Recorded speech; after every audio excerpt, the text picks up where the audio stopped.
Bonjour à toutes, bonjour à tous. Je suis Anne-Marie Fortin de Pouce Carré. Je suis ravie d'être avec vous à nouveau pour une présentation de livres en ce début du mois de mai. Alors aujourd'hui, pour la découverte des livres qu'on va faire ensemble, j'ai décidé d'aborder un sujet axé sur des livres interactifs. Alors des livres que vous allez pouvoir utiliser avec les élèves pour les faire parler, les faire participer. C'est entre autres le sujet qu'on aborde dans la formation Faire lire que j'ai la chance d'offrir aux bénévoles de les faire lire. Mais à chaque semaine, presque, il sort des nouveaux livres, des nouveaux ouvrages. Puis là, je suis allée avec des ouvrages très récents qui ne se trouvent pas dans cette formation-là. Alors, cette présentation-là, ben, ça peut agir comme un complément à la formation si vous l'avez déjà suivi ou encore comme peut-être une petite étincelle pour vous donner envie de suivre cette formation-là. Si jamais ça vous intéresse, ben, en fait, l'idée, c'est d'en parler aux responsables de votre antenne qui pourront ensuite en parler à Lire et faire lire Québec. Le sujet des livres interactifs, je me suis aussi inspirée de Rose, notre collègue qui travaille avec nous depuis longtemps, que vous avez peut-être vu aussi déjà dans des capsules pour Lire et faire lire. On vient d'enregistrer, Rose et moi, le 3e épisode de notre balado sur le pouce carré et elle a parlé spécifiquement de livres interactifs pertinents pour le préscolaire et le premier cycle du primaire. Alors, je vous invite aussi à aller écouter la chronique de Rose parce que c'est plein d'autres suggestions qui pourraient être super pour vous. Bien sûr, j'ai pas pris les mêmes livres. On veut toujours plus de suggestions. Je mettrai le lien de sa chronique audio sous la vidéo. Comme ça va vous faire encore plus de suggestions. Alors, on se lance aujourd'hui avec des livres qui vont pouvoir faire participer les élèves de votre groupe. Le premier livre qu'on va découvrir ensemble aujourd'hui, c'est un livre tout carton paru aux éditions de La Courte Échelle. C'est un petit album d'Élodie Duhamel qui s'intitule Bing Bang Bong. Un livre très attrayant déjà par sa couverture. Des livres tout carton comme ça, c'est des livres qui peuvent être courts, qu'on peut faire rapidement avec les élèves au début ou à la fin d'une rencontre. Mais je pense aussi que dans ce cas-ci, c'est un livre qui va peut-être vous prendre beaucoup plus de temps d'animation que ce que vous pensez parce que les élèves vont vouloir participer. Alors, on parle des sons, on parle des bruits. Ça fait quel bruit? Une bêtise. Et là, on fait deviner les élèves. Hein? Quel bruit ça va faire? On a déjà un petit indice du type de bêtise qu'on va découvrir. Eh bien, ça fait POW! Ça fait quel bruit? Des amis. Alors, moi, je pense que des amis, ça fait parce qu'on jase, on jase, on jase. Mais non, ça fait mouah. Ça fait quel bruit? Une chaussette. Moi, je pense que ça fait point, point. Et là, les élèves comme ça, oui, j'avais raison, les élèves comme ça vont continuer à participer. Puis à la toute fin, la question est un peu coquine, hein? Regardez, des fois, il y a des pages dans l'autre sens. Ça fait quel bruit? Un livre qui se termine. Et là, regardez bien l'image. Il faut regarder le contexte. Hein? Est-ce que l'enfant a l'air d'être en pleine classe? Ah, un livre qui se termine le soir. Ça fait ah, on s'endort donc en ça faisant lire une histoire, mais je suis certaine que les élèves vont pas être endormis à la fin de cette histoire-là. Donc, un livre aussi où vous pouvez aborder la question des couleurs avec eux, chaque page ayant une couleur monochrome, un aplat de couleurs, donc vous pouvez vraiment travailler cet élément-là avec eux. Puis travailler l'anticipation, la prédiction, rigoler avec eux des bruits qui sont racontés ici. Donc, Bing Bang Bong d'Élodie Duhamel. Toujours au niveau de la prédiction, un livre qui va vous permettre avec les élèves de faire des prédictions, d'imaginer ce qui va se passer dans l'histoire, mais aussi un livre où vous allez avoir vraiment beaucoup d'éléments à regarder dans les illustrations parce que les illustrations sont riches en détails. C'est un livre vraiment drôle. Je vous présente Turbulence dans le jardin, qui est un album de Stéphanie Boyer et Samuel Quentin paru aux éditions Fonfon. Alors, vous le voyez ici sur la page couverture, on a 3 personnages avec, de ce côté-ci, un avion en papier qui sont en train d'essayer de propulser leur avion en papier. Puis regardez au fond, là, on a 2 personnages ici qui les observent cachés dans les fleurs. Moi, ces personnages-là, ils me font penser, si vous avez déjà vu le film Denis la petite peste, avec le voisin qui se retrouve avec 2 chiclettes à la place des dents parce que Denis lui a cassé les dents. Bien, le voisin en arrière, là, je trouve vraiment que c'est une allusion à Denis la petite peste. On imagine encore Walter Matthau en train d'être le voisin là, qui s'occupe de son jardin puis qui est un peu grincheux. Alors, on a 3 personnages qui s'appellent Wilbur, Jacqueline et Luc, c'est l'été, il fait vraiment très très chaud. Regardez comme les plantes sont déshydratées, puis ils cherchent une activité. Et là, ben, on en a un ici qui va nous dire, oui, on va, et si on fabriquait des avions en papier, ah oui, faisons-les voler, un peu de vent nous ferait du bien. Et Jacqueline va dire, vite, ça nous prend du papier.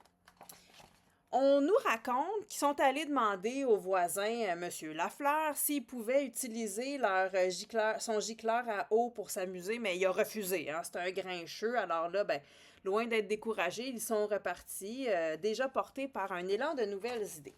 Alors, les enfants vont réaliser des avions. On peut voir toutes les caractéristiques des avions qui sont réalisés. Des avions en papier. Ils vont lancer l'avion. On retrouve ici de ce côté-là, hein, l'espèce de slingshot là, qu'on a vu sur la page couverture. Donc, le ressort qui va servir à faire partir l'avion. Vouch! L'avion part dans le ciel. Et, quelques instants plus tard, qu'est-ce qui arrive? Flap, flap, flap, flap, flap, flap, flap, flap, flap, plein d'oiseaux exotiques arrivent sur leur terrain. Donc là, déjà, hein, on demande aux élèves, qu'est-ce qui s'est passé? Pourquoi il y a des oiseaux exotiques qui arrivent sur le terrain? Et tout à coup, ben, il y a un oiseau qui va remettre l'avion tout fripé aux enfants. Et là, les enfants vont se dire, ah, mais notre avion est allé tellement loin que ce sont des oiseaux exotiques qui nous l'ont ramené. Et là, ben, on a ici le voisin, M. Lafleur, qui est pas mal surpris hein, de voir ça arriver. On continue, on se décourage pas hein, quand on est encouragé par des belles réussites comme ça. Donc, les enfants vont produire un autre avion, ils vont l'envoyer et cet avion va être amené par, cette fois-ci, un drone. Et là, on nous explique que l'avion a fait plusieurs fois le tour de la Terre. Donc, à chaque fois que les enfants vont lancer un avion, l'idée, c'est de demander à chaque fois que les enfants de l'album vont lancer un avion, c'est de demander aux enfants avec lesquels vous êtes, qu'est-ce qui peut arriver, tu penses? Est-ce que tu penses que ça va fonctionner? Jusqu'où penses-tu que l'avion va pouvoir aller? Qui va ramener l'avion? Parce que là, les enfants vont se mettre à imaginer. Alors, on peut vraiment, avec eux, là, prendre du temps à imaginer l'histoire à venir. Puis la dernière fois qu'ils lancent un avion, regardez, c'est leur 3e essai, on dirait qu'ils se perfectionnent. Hein? Et là, ben l'avion ne revient pas. Puis les enfants, ben si ça se trouve, ils oublient presque qu'ils avaient lancé un avion. Jusqu'à temps que, arrive un vaisseau extraterrestre avec des extraterrestres qui viennent leur reporter la fameuse lettre. Et regardez bien ici dans le détail de l'illustration. Pauvre voisin. Le voisin est amené par les extraterrestres. Et donc, on se rend compte que leur avion, ben, ça a pris du temps avant qu'ils reviennent parce qu'ils étaient allés vraiment très loin. Puis là, les enfants vont dire, ouais, ben, je pense qu'on devrait commencer à ramasser avant que les parents rentrent. Hein. Puis à la toute fin, petit clin d'œil amusant, regardez. Qu'est-ce qui est arrivé? On l'a vu tantôt partir. Si on avait bien regardé l'illustration, hein, on l'a vu tantôt le voisin partir. Ben là, maintenant, il y a une maison sur une autre planète. Puis il est écrit « Interdit aux enfants extraterrestres ». Il est resté toujours aussi grincheux. Ce qui est vraiment amusant de cet album-là aussi, il y a un petit côté informatif. À la fin, vous allez remarquer, il y a un petit complément d'information et on nous explique que les 3 noms des personnages ont été choisis. Wilbur, parce que Wilbur Wright est un pionnier américain qui a créé et piloté le premier avion motorisé en 1903. Jacqueline, ben Jacqueline Auriol, c'était une aviatrice française qui est une des premières femmes pilotes d'essai. Puis Luke, ben c'est Luke Skywalker, un héros de l'univers de Star Wars qui est non seulement un Jedi légendaire, mais aussi un excellent pilote de vaisseau spatial. Alors on a la petite histoire ici des noms des 3 personnages. Donc, je vous recommande Turbulence dans le jardin, un magnifique album de Stéphanie Boyer et Samuel Quentin aux éditions Fonfon. On poursuit nos découvertes avec un autre album vraiment récent qui est paru, ça fait pas longtemps, qui va vraiment vous demander avec les élèves de observer les illustrations.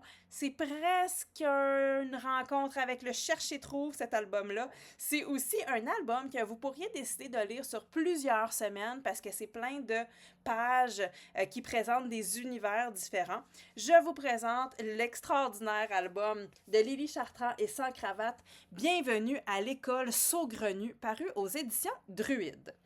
Alors, vous voyez notre petit personnage ici, donc sur la page couverture. Il y a plein de détails déjà à regarder partout autour de la page couverture. Et à l'endos, on nous dit avertissement. Certains passages de cet album peuvent vous donner envie de faire des culbutes, de crier de joie ou de chanter à tue-tête. Nous préférons vous en aviser. Soyez sans crainte, les élèves devraient être encore capables de rester assis malgré tout, malgré qu'ils vont être très excités. Alors, on a ici un personnage qui s'appelle Nicolas, qui nous dit « Aujourd'hui, j'ai l'honneur de te présenter mon école unique au monde. Tu ne t'ennuieras pas. » Parole de Nicolas. Mais il nous avertit « Je vous avertis par contre, j'ai perdu mon amie Lulu. Je la cherche. Si jamais vous la voyez, vous pourriez me le dire. » Ce qui est vraiment amusant, c'est qu'on ne sait pas c'est qui Lulu. On n'a aucune idée de qui est son ami Lulu. Et là, les enfants vont pouvoir faire plein de prédictions. Ils peuvent déjà vous dire « Ah, moi, je pense que Lulu, c'est le chien en arrière, il l'a pas vu. Peut-être que c'est son araignée. Peut-être que c'est le toucan qu'il y a ici. Il y a même des yeux en dessous d'un tapis. Alors, Lulu pourrait être à peu près n'importe où. Et regardez à quel point il y a des détails dans cette image. Alors, on s'en va, on plonge dans l'univers de l'école Saugrenu et on va visiter classe par classe les différents environnements. La première, c'est la classe sous-marine. Alors, on nous dit, cette classe ressemble à un aquarium géant. Le professeur, M. Bouillon, surnom Boubou, il va avoir des surnoms pour presque tous les profs, ne quitte jamais sa tenue de plongée. Alors déjà, hein, est-ce que tu le vois, M. Boubou, dans l'image? Ah oui, il est caché ici. On se demande quelle tête il cache sous son casque doré. Il nous apprend à chanter comme une baleine, à souffler comme un phoque, à marcher en crabe, à verser des larmes de crocodile et surtout à être heureux comme un poisson dans l'eau. Bien là, si vous avez le sens de l'observation, vous aurez remarqué que dans l'image, il y a la baleine, il y a le phoque, il y a les crabes, il y a le crocodile, et évidemment, il y a les poissons dans l'eau, et il y a encore plus. On peut demander aux élèves, qu'est-ce que tu vois d'autre dans cette image? Il y en a qui vont nommer les tortues, les corails, une ancre, une anguille, etc., etc. Est-ce que Lulu est là? Lulu n'est pas là. On passe à la page suivante. Page suivante, c'est la classe de lettres. Et là, c'est aujourd'hui le jour de la lettre C. Et il nous explique qu'à chaque semaine, à chaque cours, on change de lettre.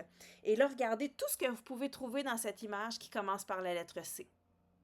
Cactus, cadre, chien, chameau, casque, cacatoès, castor, colonne, qu'est-ce qu'on voit d'autre qui commence par la lettre C? Canard, etc., etc. Il y a même, regardez dans le détail de l'illustration ici, il y a même un château avec des crayons. Il y a sur une table, je pense qu'on pourrait peut-être même dire une table console. Alors, il y a plein de détails dans l'illustration. Et comme ça, vous allez passer d'une classe à l'autre. On aura la classe de rêve, la classe de couleurs, etc., etc. Quand je vous dis que vous pouvez utiliser cet album-là semaine après semaine, c'est que vous faites une ou deux classes à chaque semaine. Et là, les enfants vont l'attendre. Est-ce qu'on refait? Je veux refaire la classe de la lettre. Je veux refaire la classe de la couleur. Ah non, on en a d'autres à découvrir. On en refait une des fois. Il y a vraiment beaucoup de plaisir. On sait toujours pas c'est qui, Lulu. Il faut se rendre à la fin pour réaliser que Lulu, c'était sa petite souris. Et savez-vous où elle était? Elle s'était endormie sous son chapeau. Alors, on pourrait dire que Lulu, elle était dans chacune des pages, mais on la voyait pas. Donc, il y a toujours des choses cachées dans les pages qu'on ne voit pas. C'est vraiment un album avec lequel vous pouvez avoir beaucoup de plaisir. Bienvenue à l'école Saugrenu de Lily Chartrand et Sans cravate, aux éditions Druide. Je termine avec une dernière proposition d'album que vous allez pouvoir utiliser aussi plusieurs fois, donc une fois par semaine ou à chaque rencontre. Et c'est un album qui va prêter davantage à la réflexion. Donc, on est un petit peu moins dans la folie là, de rigoler des albums qu'on a vus jusqu'à maintenant. C'est un album un peu plus réflexif, un peu plus posé aussi. Et c'est un album qui fait vraiment, vraiment chaud au cœur. C'est un album qui s'appelle « Le guide des petits lapin pour trouver la Felicita » et c'est de Cara Carmina. À l'endos, Cara Carmina nous explique que la Felicita, c'est un mot italien pour dire le bonheur. C'est paru aux éditions Les Malins et aux éditions Les Malins, vous avez toute une collection qui s'appelle Les Lapins Malins, qui est une collection de Cara Carmina où on va découvrir dans chacun des tomes, dans chacun des albums, un lapin avec une particularité. Par exemple, il y a Pauline, la petite lapine qui est née sans queue. Et là, elle n'a pas de queue, puis elle se trouve différente des autres. Puis évidemment, elle va découvrir quelle est son unicité finalement. Alors ici, on retrouve les petits lapins des autres albums et on nous donne des stratégies pour trouver le bonheur. Vous savez, trouver le bonheur, hein, c'est pas toujours compliqué. Des fois, c'est dans les petits gestes. Alors, on commence par nous expliquer qu'est-ce que c'est la felicita. Donc, on nous dit, tu te demandes peut-être qu'est-ce que c'est la felicita. Felicita est un mot italien vraiment magique. On pourrait dire que la felicita, c'est le réconfort que tu ressens quand tu es avec des amis, ou la joie étincelante qui te réveille le matin de ton anniversaire, ou la satisfaction de croquer dans une carotte savoureuse, ou encore le bonheur de recevoir un gros câlin de tes parents. Et là, on va vous donner tous les secrets des petits lapins pour trouver la fameuse felicita. Numéro 1. La felicita émerge quand tu sais apprécier les différences. Apprends à aimer les qualités de tes camarades et trouve ce qui les rend uniques. Ici, on voit lapin tout poilu, lapine sans queue. Je vous en avais parlé de Pauline, la lapine sans queue. Certains ont une fourrure épaisse, d'autres n'ont pas de queue ou bondissent de façon étrange. Saut incroyable.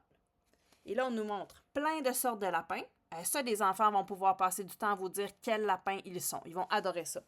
Lorsque tu apprécies cette différence, tu ouvres ton cœur à la félicita. C'est simple comme secret, mais on devrait tous se le rappeler des fois. Et on continue comme ça, page par page. Vous pouvez même utiliser le cordon ici, hein, le signet pour vous rappeler où vous étiez rendu avec les élèves. Et on découvre plein de secrets pour retrouver le bonheur. Des secrets simples, accessibles. Les nouvelles amitiés font naître la félicita. Savoir écouter conduit à la félicita. La félicita s'invite dans les endroits bien rangés. Ah, ça, j'aime ça. Il y a des bons conseils aussi, là, des bons conseils à respecter. La félicita surgit quand on joue à s'arroser. Et des conseils comme ça, vous en avez là une bonne, plus de 30, 40, attendez, je vais aller voir exactement combien on a de conseils. Conseil 36, je pense que c'est notre dernier conseil, oui. Ah, dire bonne nuit et se préparer à dormir. Convie la félicita dans tes rêves. Alors, on peut continuer à être dans la félicita jusqu'au moment du sommeil. C'est un beau livre qui peut vous permettre une semaine à la fois de sensibiliser les enfants à observer les belles petites choses dans leur environnement. Puis même, vous pouvez leur donner un défi. La semaine prochaine, j'aimerais que tu reviennes avec un moment où tu as ressenti, en me racontant un moment où tu as ressenti la félicita. Alors, on va pouvoir observer chacun des petits moments de la vie qui parfois nous paraissent anodins, mais qui nous font vraiment chaud au cœur. Je vous présente à nouveau le livre. C'est Le guide des petits lapins pour trouver la félicita de Cara Carmina et c'est paru aux éditions Les Malins. J'espère que vous avez découvert 4 beaux albums interactifs qui pourront vous inspirer pour vos rencontres avec les élèves. Sur ce, je vous dis bonne lecture et on se voit le mois prochain. À bientôt!